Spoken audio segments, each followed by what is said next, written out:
नमस्कार, मैं डॉक्टर राकेश पाठक। प्रयागराज में चल रहे महाकुंभ से बेहद दुखद खबर आ रही है। बीती रात वहां मची भगदड़ में 17 लोगों के मारे जाने और सैकड़ों लोगों के घायल होने की सूचना है।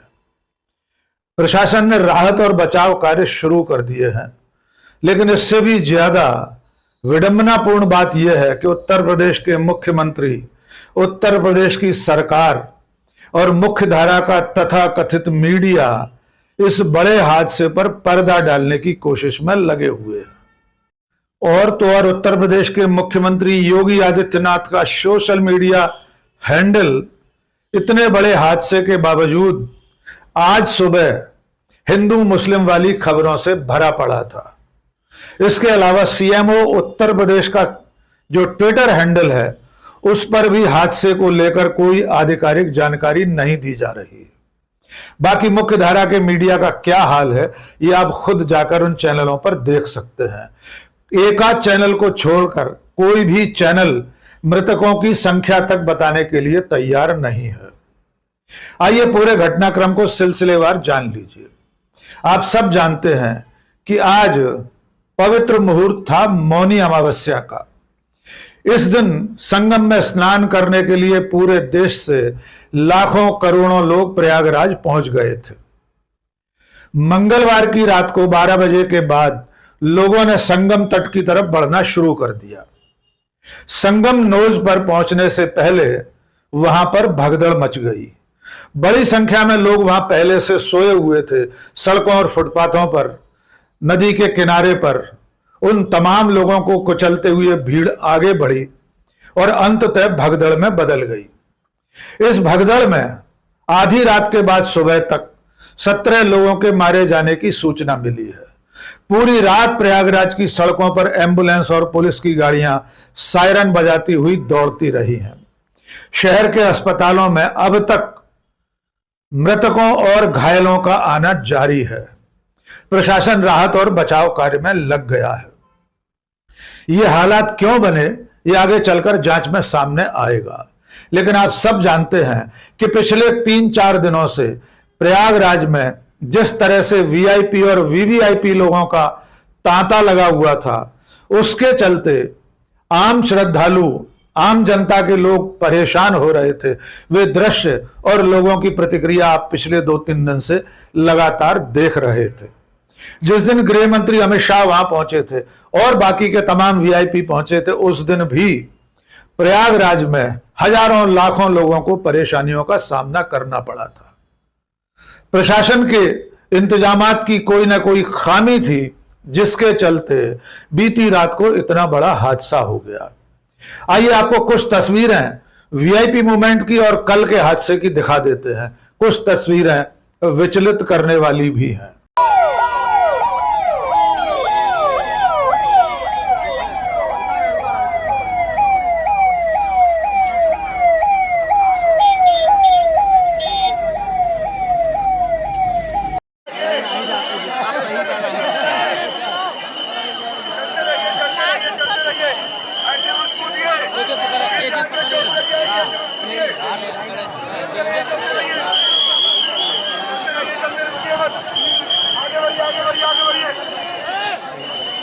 आगे बढ़िए।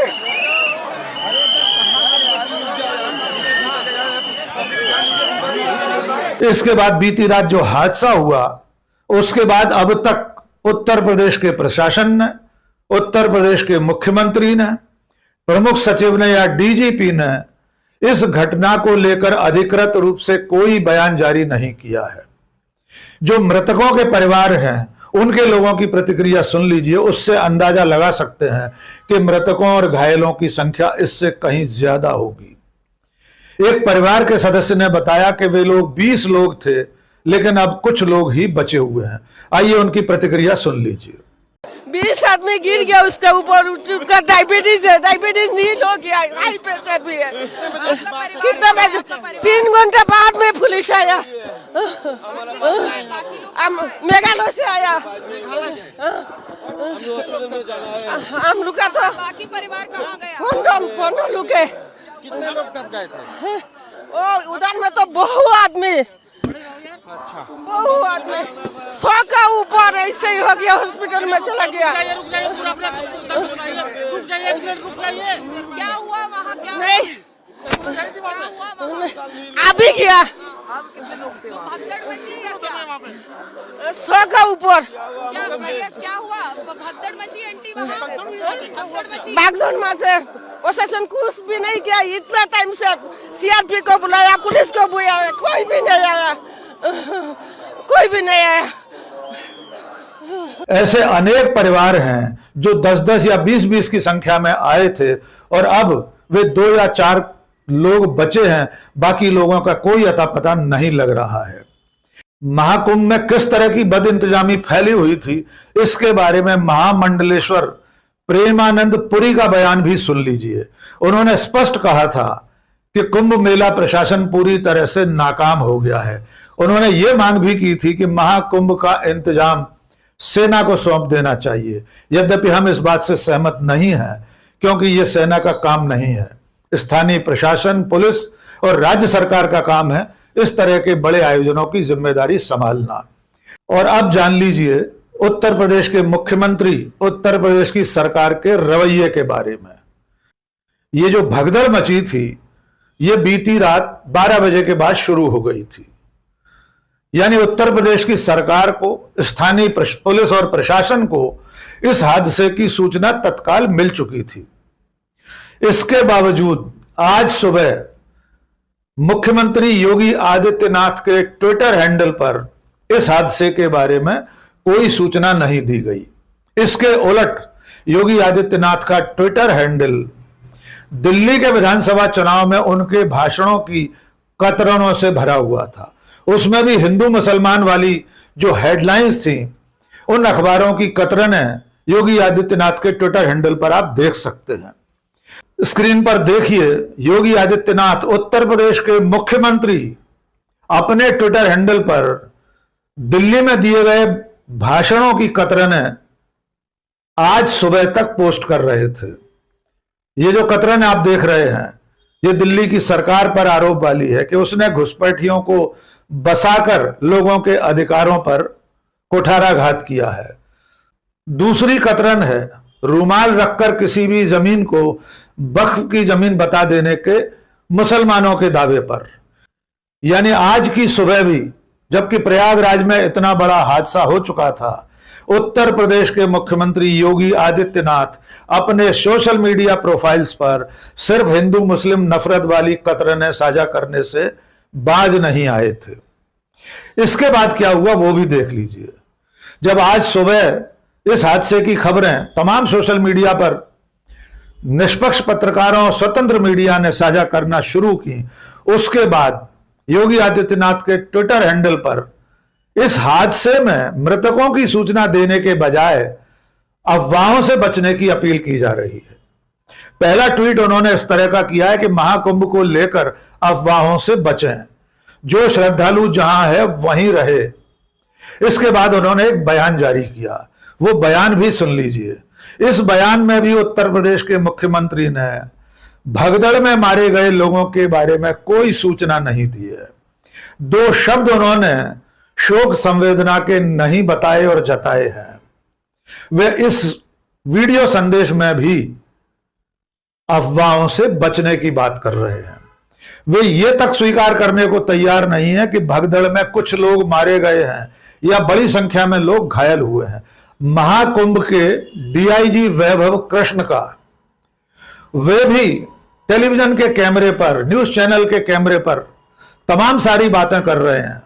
वे कह रहे हैं सब कुछ सामान्य है, लोग स्नान के लिए आगे बढ़ रहे हैं। लेकिन जब उनसे यह पूछा जाता है कि कितने लोग भगदड़ में मारे गए हैं, तो उसके जवाब में वे कहते हैं कि अभी हम इंतजाम करने में व्यस्त हैं, राहत और बचाव कार्य में लगे हैं, इसलिए हमें मृतकों के बारे में कोई जानकारी नहीं है। यानी कल रात 12 बजे हुए हादसे से अब तक इतने घंटे बाद भी कुंभ मेला प्रशासन के डीआईजी वैभव कृष्ण को मृतकों के बारे में कोई जानकारी नहीं है। इसके अलावा उत्तर प्रदेश की सरकार में शामिल तमाम मंत्रियों के बयान भी सोशल मीडिया पर आए हैं। एक भी मंत्री ने महाकुंभ में लोगों के, श्रद्धालुओं के मरने के बारे में कोई सूचना नहीं दी है। सारे मंत्री एक ही राग अलाप रहे हैं कि अफवाहों पर ध्यान न दें। मानो भगदड़ में लोगों के मरने और घायल होने की खबर अफवाह है। एक भी मंत्री शोक संवेदना नहीं जता रहा। अब फेस सेविंग के लिए, थोड़ा सा माहौल को बनाए रखने के लिए ये खबरें गोदी मीडिया पर आना शुरू हुई हैं कि प्रधानमंत्री नरेंद्र मोदी ने आज सुबह से लेकर अब तक योगी आदित्यनाथ से, उत्तर प्रदेश के मुख्यमंत्री से 3 बार टेलीफोन पर बात की है। वे हालात पर नजर रखे हुए हैं। अब जान लीजिए मुख्यधारा का मीडिया क्या कर रहा है। अगर आप मुख्यधारा के मीडिया के सैटेलाइट चैनलों को देखते हैं तो सुबह से अब तक आपको एकाध चैनल छोड़कर किसी भी चैनल पर यह सूचना नहीं मिली होगी कि प्रयागराज में महाकुंभ में भगदड़ से बड़ी संख्या में लोग मारे गए हैं, सैकड़ों लोग घायल हुए हैं। अगर आप वे टेलीविजन चैनल देख रहे हैं तो आपको मालूम होगा कि सब तरफ अमन है, चैन है, सब तरफ खुशहाली है। प्रयागराज में जैसे कुछ हुआ ही नहीं है। लोग स्नान करने के लिए जा रहे हैं। और इसके उलट अब ये खबरें भी बताई जा रही हैं कि जिन अखाड़ों ने आज सुबह इस हादसे के बाद स्नान करने से इनकार कर दिया था, अपने शाही स्नान के लिए संगम तट पर जाने से इनकार कर दिया था, वे तमाम अखाड़े मुख्यमंत्री के अनुरोध करने के बाद थोड़ी संख्या में स्नान के लिए तैयार हो गए हैं। यानी ये मुख्यधारा का मीडिया इस देश को इस हकीकत से वंचित रखे हुए है कि आज की तारीख में महाकुंभ में इतना बड़ा हादसा हुआ है। हमारे आपके आसपास के इस देश के लोग भगदड़ का शिकार होकर अपनी जान गंवा बैठे हैं। दूसरी तरफ प्रदेश के मुख्यमंत्री हैं, उत्तर प्रदेश की सरकार है जो अब तक मृतकों की संख्या बताने को तैयार नहीं है। यहां तक कि कुछ लोगों की मृत्यु हुई है, यह सूचना भी अगर आप उत्तर प्रदेश के मुख्यमंत्री के सोशल मीडिया प्रोफाइल देखेंगे तो वहां आपको यह सूचना नहीं मिलेगी। इस बीच में कांग्रेस के नेता और नेता प्रतिपक्ष राहुल गांधी ने ट्वीट करके इस हादसे पर शोक जताया है। उन्होंने मृतकों के प्रति श्रद्धांजलि व्यक्त करते हुए एक बहुत महत्वपूर्ण बात कही है। उन्होंने अनुरोध किया है कि इस तरह के बड़े आयोजन में वीआईपी कल्चर खत्म होना चाहिए। राहुल गांधी ने अपील की है कि आम लोगों की सुविधा को ध्यान में रखते हुए महत्वपूर्ण व्यक्तियों को ऐसे आयोजनों में जाने से बचना चाहिए और उनके लिए वीआईपी इंतजाम नहीं होना चाहिए। लेकिन फिलहाल ये बेहद दुखद खबर है कि प्रयागराज के महाकुंभ में बदइंतजामी का शिकार होकर कुछ लोगों ने अपनी जान गंवा दी है। बड़ी संख्या में लोग घायल हुए हैं। अब तक वास्तविक संख्या के बारे में कोई जानकारी नहीं मिली है। प्रत्यक्षदर्शियों का कहना यह है कि इससे भी ज्यादा संख्या में लोग मारे गए हैं और घायलों की संख्या तो अनगिनत हो सकती है। देखना होगा आने वाले दिनों में कुंभ मेला प्रशासन, उत्तर प्रदेश की सरकार किस तरह के इंतजाम करते हैं ताकि बेकसूर श्रद्धालु अपनी जान न गंवाएं। आने वाले दिनों में, जबकि अभी महाकुंभ के कई दिन बाकी हैं, बहुत दिन अभी ये महाकुंभ चलने वाला है, करोड़ों लोग प्रयागराज पहुंचने वाले हैं, वे सब लोग कुशलता पूर्वक, शांति पूर्वक स्नान कर सके, इसके लिए इंतजाम उत्तर प्रदेश की सरकार को करना होंगे। आज के इस वीडियो में बस इतना ही। बहुत बहुत शुक्रिया। जय हिंद।